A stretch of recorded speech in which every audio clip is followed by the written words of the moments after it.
Welcome back to the Puncher's Chance YouTube channel. I'm delighted to be joined here today by Tasha Jonas. Tasha, talk to me about the event, talk to me about the fight. How much are you looking forward to it? Yeah, it's a big event, very historic arena.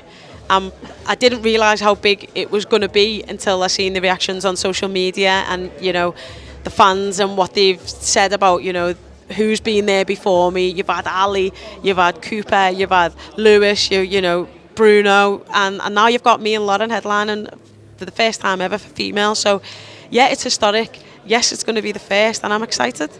And you've got your belts. Lauren's got her belts. They all look lovely and shiny. How excited are you to the prospect of getting a few more into your collection? Listen, the WBA is the only one I haven't got. So it'd be nice to add that to the collection, and the collection's complete. And it is one fight really for the winner against an undisputed test in Sandy Ryan, Michaela Meyer, whoever wins that. So that is, it's almost an exciting fight this, but there's an even more exciting thing just past it if you can get through it. Is that sort of your mentality, or is it just get through this one? No, I always concentrate on the fight that's in front of me. But obviously I know there's opportunities of big fights next. So yeah, but them doors will close if you don't get the result in this fight. So I always try and stay present and focus on the fight that's in front of me.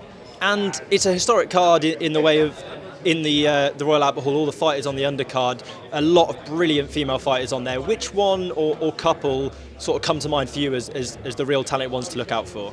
Yeah, I think we've all seen the rise and development of Caroline Dubois and how exciting of a fighter it is. Her last performance was absolutely brilliant. But I do think that Cindy Ngamba, who's having her debut, she's definitely one to look out for. Someone I've sparred, I've seen her growth, I've seen her develop, and I think she's going to be special. And I just spoke to her just before this, and she said she's done some work in the ring with yourself, and she was very complimentary of you, of course. But how exciting, how great can she be as a professional? We've obviously seen her as an amateur, but how great can she be as a professional?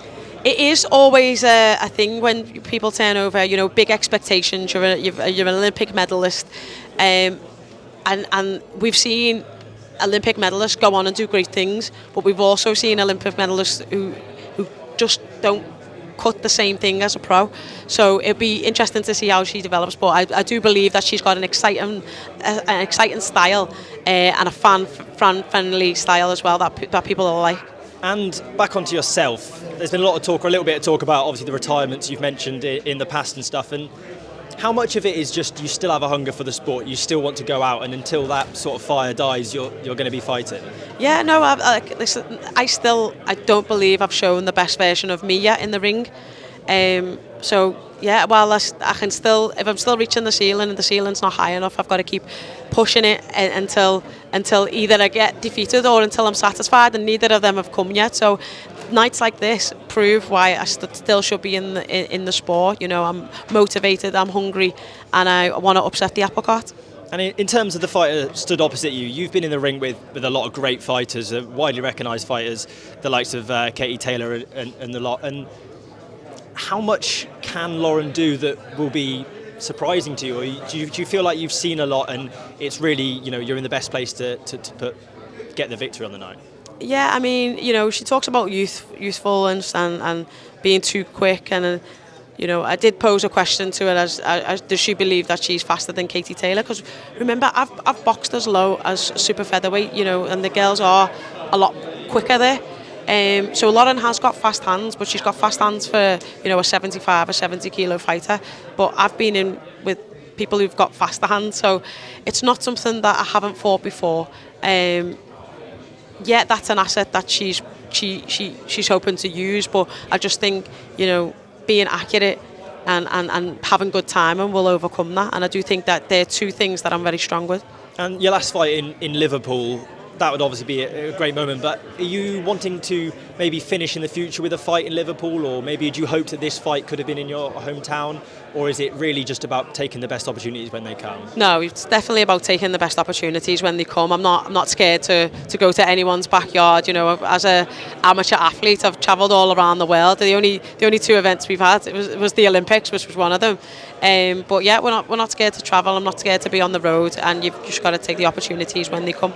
And the last one from me, this event full of female fighters on a main event on Sky Sports Boxing, it's such an exciting thing. How happy are you to be able to be, an advocate for women's boxing, an inspiration for girls in and outside of the ring? How exciting and how important is that to you?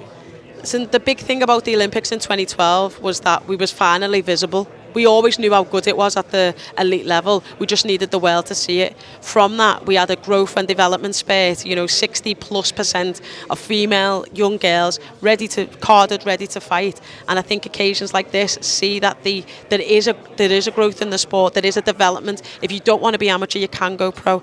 And there's clear pathways now for females to enjoy boxing.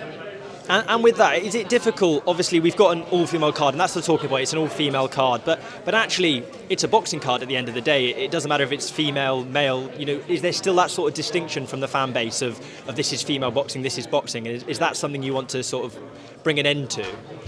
I think we have distinguished that because we've said female boxing and made it an all-female card, but I don't think there's anything wrong in that. But yeah, it'd be great to just be seen as the boxers. Personally, that's how I'd prefer it. From the days of joining the Rotunda to joining GB to being in Gallagher's gym and Champs Camp, I've always just been the boxer. No one's ever seen me any different. I do the same things everyone else does, and I think that's important as well. And the last one from me, I'm sure you've had a long day and got a lot to get to, but the rounds with female boxing, there's been a lot of talk about whether or not the 10-2 should stay, or whether it should become 12-3s, or whether just people should have the option. What's your sort of feeling on that? I think that everyone should just have the option, but I'm all for doing more rounds and doing more minutes and doing more whatever if that's going to reflect in my pay, and that's the bottom line, is that it's not going to. So then what's the point? We have got organisations like the WBC who don't charge us a fee to fight for their belts, which is great incentive, but they're also not going to support a 3-minute round, and there's so much conflicting information about which is better for us, whether it is 2 minutes and 10-2s, whether it is 3 minutes, and until we have like I don't know what the word I'm looking for is, until we have an independent report to say, then we're never going to know, because the amateur says one thing, the pros say another, WBC says one thing, this one says another, so we as athletes don't know. But for me, if it's not going to affect your pay, then what's the point? That's brilliant. I appreciate it, and all the best on March 7th. No, thank you.